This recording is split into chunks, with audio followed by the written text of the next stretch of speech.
அது சரியா செப்டம்பர் 29, 2025 தமிழ்நாட்டில் இருக்கக்கூடிய திருவண்ணாமலை டிஸ்ட்ரிக்டில் ஏண்டல் என்ற வில்லேஜில் அந்த கிராமத்தை கிராஸ் பண்ணி ஒரு லாரி ஆந்திரா பிரதேசத்துல இருந்து திருவண்ணாமலைக்கு போயிட்டு இருக்கு.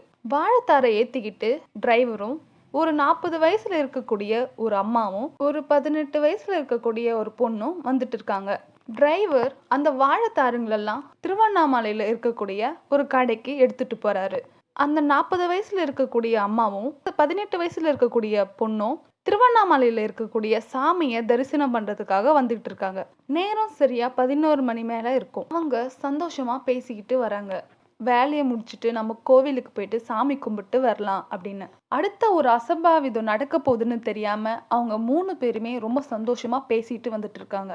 தமிழ்நாடும் தெலுங்கானாவும் ஆந்திரா பிரதேஷும் அதிர்ச்சிக்கு உள்ளாக்கின ஒரு சம்பவத்தை தான் நம்ம பார்க்க போறோம். Of course yes, it's real incident. திருவண்ணாமலையில நடந்திருக்கக்கூடிய ஒரு அருவருப்பான சம்பவத்தை தான் நம்ம இங்க பார்க்க போறோம். மக்களுக்கே பாதுகாப்பு கொடுக்க வேண்டிய போலீஸே இந்த மாதிரி கேவலமான செயல்கள்லாம் பண்றதெல்லாம் பார்த்தா என்ன சொல்றதுன்னே தெரியல. அப்படி அங்க என்னதான் நடந்திருக்குன்னு பார்க்கலாம். இப்போ திருவண்ணாமலை ஹைவேஸ் ரோட்ல ஒரு 11 மணி அளவில் 2 கான்ஸ்டபிள்ஸ் நின்று செக் பண்ணிட்டு இருக்காங்க. வர வண்டிகளை போற வண்டிகளெல்லாம் ஏதாச்சும் இருக்குமா அப்படின்னு செக் பண்ணிட்டு இருக்காங்க. அந்த வழியா வாழைத்தாரை ஏத்திக்கிட்டு வந்துட்டு இருக்க லாரி அந்த வழியா தான் வந்துட்டு இருக்கு. லாரி டிரைவரும் அந்த அம்மாவும் அவங்களுடைய பொண்ணும் அங்க நின்றுட்டு இருக்கிற போலீஸை செக் பண்றத பாக்குறாங்க. இது ஒரு கேஷுவலான செக்கிங் தான். எந்த ஊர்ல இருந்து வந்தாலுமே எல்லா போலீஸும் செக் பண்ணுவாங்க அப்படின்னு பேசிக்கிட்டே வந்துட்டு இருக்காங்க. அந்த போலீஸ் அங்கே நின்றுக்கிட்டு இந்த லாரியை பார்த்து ஸ்டாப் பண்ணுங்க அப்படின்னு சொல்கிறாங்க. அந்த டிரைவர் இது ஒரு நார்மல் செக்கிங் தான் அப்படின்னு நினச்சிக்கிட்டு அந்த லாரியும் ஸ்டாப் பண்ணுறாரு. அந்த லாரியை ஸ்டாப் பண்ணிட்டு அந்த டிரைவர் கீழே இறங்கி அந்த போலீஸ்கிட்ட பேசுகிறாங்க. சொல்லுங்கள் சார், என்னாச்சு அப்படின்னு.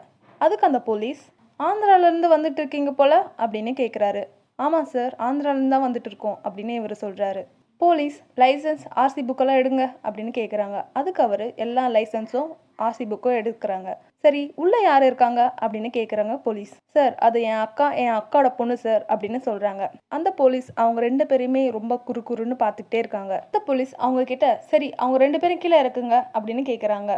அதுக்கு அந்த டிரைவர், எதுக்கு சார் அப்படின்னு கேட்குறாங்க. இறக்குங்க, செக் பண்ணணும் அப்படின்னு சொல்றாரு. இறங்கி வந்த அந்த அம்மாவும் அம்மாவோட பொண்ணும் அந்த போலீஸ் ரொம்ப நேரமா பார்த்துக்கிட்டே இருக்காங்க.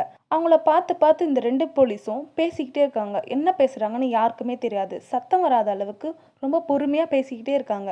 அந்த போலீஸ் ஒருத்தர் இந்த லாரி எல்லாம் ஃபுல்லா செக் பண்ணிட்டு இது ஃபுல்லா அந்த வாழைத்தாறு மட்டும் தான் இருக்கு அப்படின்னு கன்ஃபார்ம் பண்றாங்க. அந்த டிரைவர் கிட்ட இவங்க யாரு அப்படின்னு கேட்குறாங்க. அதுக்கு அந்த டிரைவர், இவங்க எங்களோட அக்காவுடைய பொண்ணு சார் அப்படின்னு சொல்றான். இந்த வாழைத்தாறு லோடையும் இறக்கி வச்சுட்டு திருவண்ணாமலையில் இருக்கிற சாமியை தரிசனம் பண்ணிட்டு வரலாம் அப்படின்னு இருக்கிறோம் சார் அப்படின்னு சொல்றாரு. அந்த போலீஸ் அந்த 2 லேடிஸை பார்த்துக்கிட்டு, நீ சொல்றதெல்லாம் நாங்க நம்ப மாட்டோம், நீ போய் இந்த லோடெல்லாம் இறக்கி வச்சுட்டு பக்கத்துல இருக்கிற போலீஸ் ஸ்டேஷனுக்கு வா அப்படின்னு சொல்றாரு.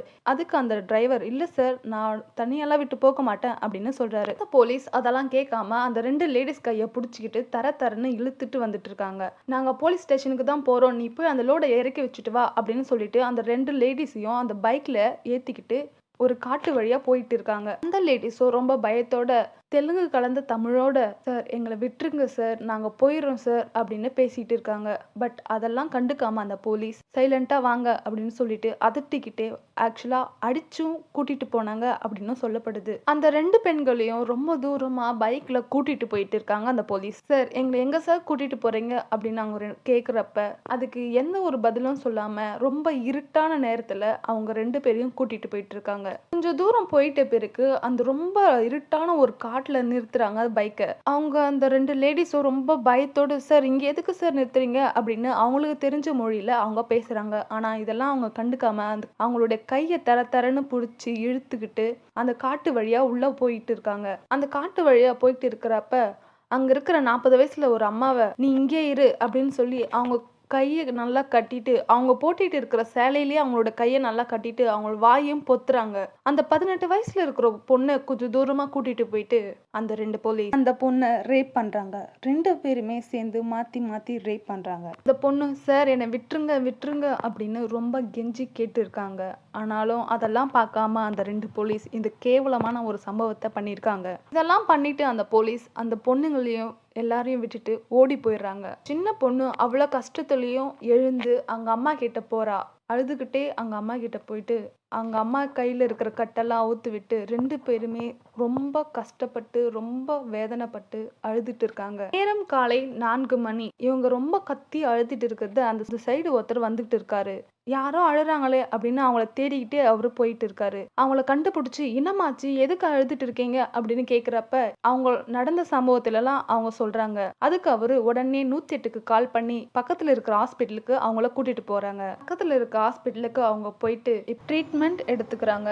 இத பார்த்த டாக்டர்ஸ், "என்னம்மா ஆச்சு? ஏன் இந்த மாதிரி நிலைமையில நீங்க வந்திருக்கீங்க?" அப்படின்னு கேட்கிறப்ப, அங்க எல்லாம் நடந்த விஷயங்கள் எல்லாம் சொல்லியிருக்காங்க. அந்த டாக்டர்ஸ் எல்லாம் பயந்து போலீஸ் ஸ்டேஷனுக்கு கால் பண்ணி எல்லா விஷயத்தையும் சொல்றாங்க.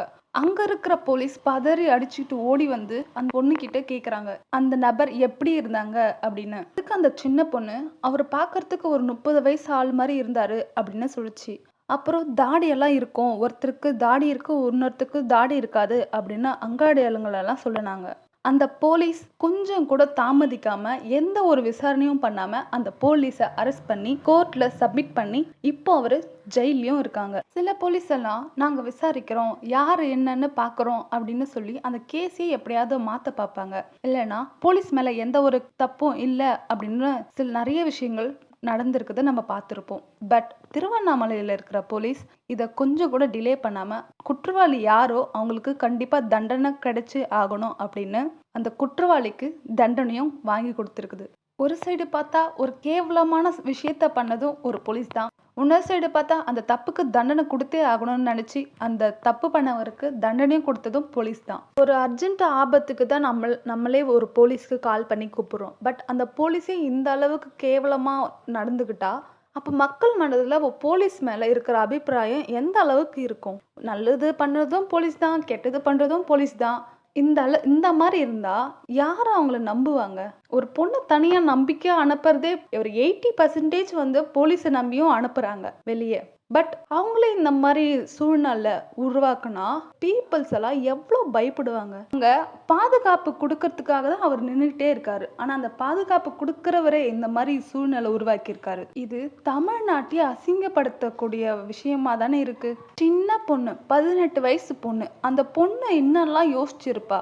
அந்த பொண்ணுக்கு இந்த மாதிரி நிலைமை வரும்னு அவங்க யாருமே யோசிச்சிருக்க மாட்டாங்க. அந்த சின்ன பொண்ணோட மனநிலை எந்த அளவுக்கு பாதிக்கப்பட்டிருக்கும், அவ எந்த அளவுக்கு கஷ்டப்பட்டு இருப்பா, அவங்க அம்மாவுடைய மனநிலை எந்த அளவுக்கு கஷ்டப்பட்டு இருக்கும், அவங்க ஃபேமிலி எந்த அளவுக்கு எப்படி ஒரு தமிழ்நாட்டுக்கு நாங்க போனோம் அதனால இந்த நிலைமையில இருக்கோம் அப்படின்னு தமிழ்நாட்டுக்கு கெட்ட பேர் தானே வரும். இதுக்கெல்லாம் கடுமையான தண்டனைகள் கொடுத்தா கடுமையான குற்றங்களும் குறையும்னு என்னுடைய ஒப்பீனியன். மக்களே, உங்களுடைய ஒப்பீனியன் என்னவா இருக்கும்னு கமெண்ட் செக்ஷன்ல சொல்லுங்க.